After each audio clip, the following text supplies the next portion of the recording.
과연 어떤 일이 벌어지고 있는지 안다. 이 이야기를 어떻게 전달해서 결국 인간에게 어떤 변화를 만들어낼 수 있을 것인지 그 역할을 할 수 있는 게 예술이지 않을까 싶어요.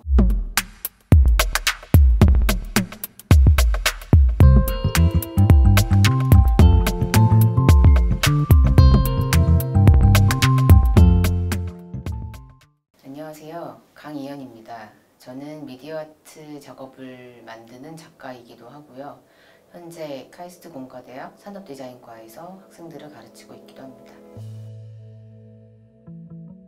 저는 시공간을 캔버스를 삼아서 작업을 하는 사람이거든요. 조각이나 회화를 만드는 작가는 아니고요. 어떤 특정한 장소에 프로젝션 매핑을 한다거나 아니면은 최근 작업을 소개를 드리면서 설명을 드리면 올해 이제 코엑스에 있는 그 커다란 전광판에서 상영을 2번을 했었고요. 지난달 11월에 그 동대문 디자인 플라자죠. DDP를 외벽을 매핑하는 작업을 했습니다.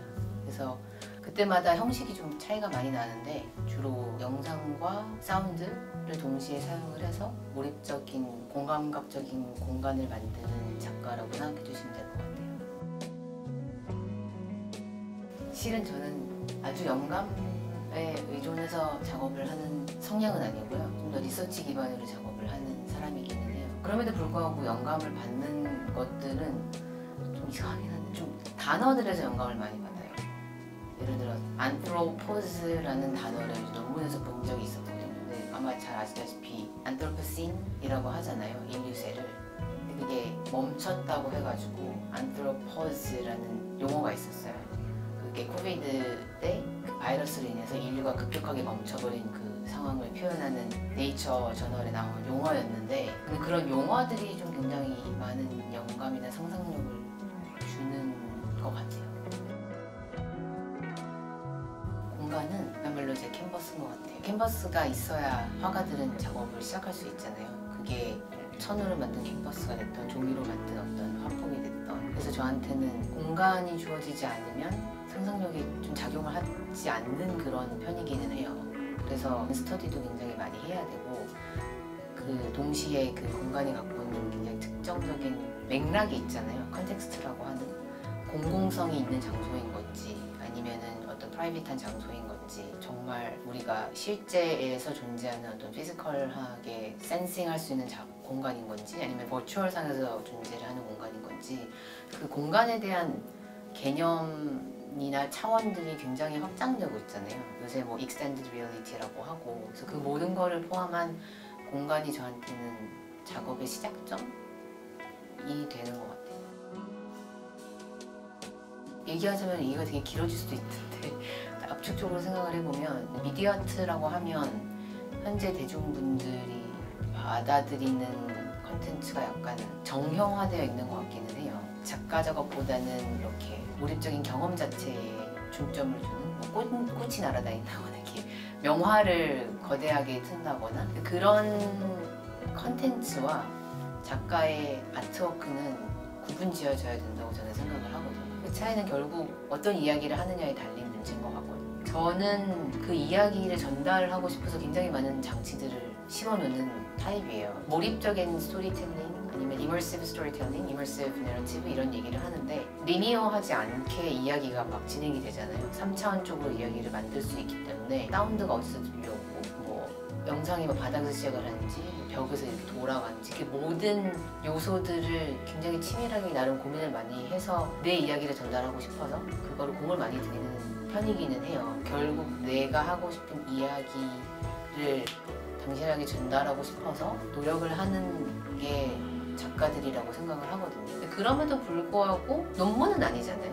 논문이라는 건 그야말로 전혀 곡해가 없이 오해 없이 100% 그게 오롯이 전달이 돼야 되는 플랫폼이라면 아트워크만큼은 거기서 자유로워진다고 생각은 해요. 관객분들이 보시는 분이 완벽하게 상이한 결론이나 생각을 하신다고 해서 제가 그거를 나쁘다고 얘기할 수 있는 일은 전혀 아닌 것 같고, 그게 어떻게 보면 아트만이 가질 수 있는 되게 고유한 매력인 것 같고, 그럼에도 불구하고 저는 최대한 내가 이렇게 고민하고 싶고 나누고 싶은 이야기들을 전달하고자 여러 가지 많은 노력을 하고 전해졌을 때 기뻐하는 스타일이기 때문에 그래도 대부분의 관객분들이 아주 살짝 정도의 차이는 있지만 아, 이 작가는 이런 얘기를 하려고 하는구나 라는 것들을 느껴주시는 것 같기는 하거든요.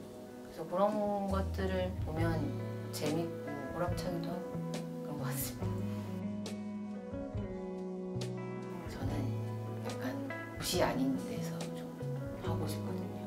빙하라던가 빙하에 물 쏜다던가 이렇게 바다에서는 안 되나? 계속 주제적으로도 좀 그런 거에 관심이 많기도 하고 영상 이미지로 이런 자연의 이미지를 만드는 게 아니라 공간 자체가 자연 대상으로 하게 됐을 때는 어떠한 스토리텔링이 가능할지 그런 고민을 많이 하긴 해요. 저는 원래 최대한 쓰레기를 만들어내지 않는 방식으로 작업을 하거든요. 물질적인 걸 이렇게 많이 생산이 되는 게 싫어서 저는 어떻게 보면 하드웨어만 있으면 작업을 만들 수 있는 사람이긴 해서 만약에 정말 대자연 전혀 인프라가 없는 곳에서 작업을 해야 된다면 실현시키는 방법이나 구현시키는 방법에 대해서 엄청나게 고민을 많이 해야 될 거거든요.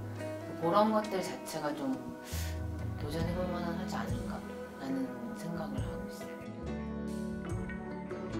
종종 받는 질문이기도 한데 그 생각을 해봤는데 무용, 음악, 건축 이런 좀 예술적인 분야들하고는 협업을 많이 했거든요. 패션도 그렇고 케이팝도 그렇고 근데 이론가들하고는 협업을 해본 적이 없거든요. 문학가라던가 그런 협업을 해보고 싶어요. 그러니까 메이커들끼리의 협업이 아니라 폼이 없는 물질이 없는 걸 다루시는 분들하고 협업을 하면 굉장히 다른 게 나올 수 있을 것 같다라는 아직 해본 적이 없어서 과학자가 돼도 너무 멋있을 것 같고 아니면 정말 소설가나 이런 것들에 도전해보고 싶다라는 생각은 갖고 있어요.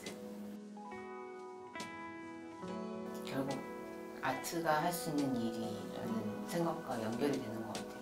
더 이상 이제 이분법적으로 나눠질 수 없는 것들이 대부분이라고 생각을 하거든요. 이분법이 지금까지 인류를 끌어온 동력인 건 맞지만 동시에 지구를 소모해버린 가장 큰 원인이라고 저는 생각하기는 해요. 위계적으로 나눠버리기 때문에 인간이 자연을 사용할 수 있다는 어떤 권위를 우리가 스스로 부여를 하고 그래서 그 경계에 대한 거를 탐구하는 학자도 많고 과학자도 많을 것이고 인문학자도 많을 것이고 그러나 아트가 이런 얘기를 한다면 좀 더 쉽게 다가갈 수 있는 채널이지 않을까라는 생각을 해요. 작년인가 재작년인가 읽었던 책 중에 녹아가는 빙하에 대한 그런 책이 있었는데 작가가 했던 얘기가 굉장히 와닿았거든요. 우리는 어떤 일이 벌어지고 있는지 안다. 이 이야기를 어떻게 전달해서 결국 인간에게 어떤 변화를 만들어낼 수 있을 것인지 그 역할을 할 수 있는 게 예술이지 않을까 싶어요. 이런 주제를 굉장히 많이 다루고 있는 이 시대에 제 작업은 전시장이나 뭐 제 프로젝트를 보고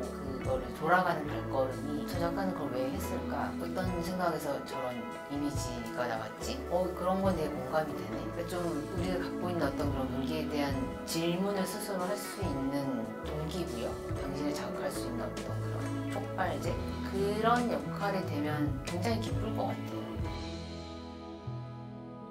여러분들한테 조금이라도 작은 어떤 영감을 줄 수 있으면 기쁠 것 같고 이런 일을 하고 있는 사람이 있구나 그렇다면 재밌어 보이니까 나는 이런 거를 덧붙여서 내 미래에 뭔가를 할 수 있지 않을까 그런 어떤 작은 동기부여 같은 거 생각을 해볼 수 있는 어떤 짧은 기회 그런 게 될 수 있으면 기쁠 것 같습니다.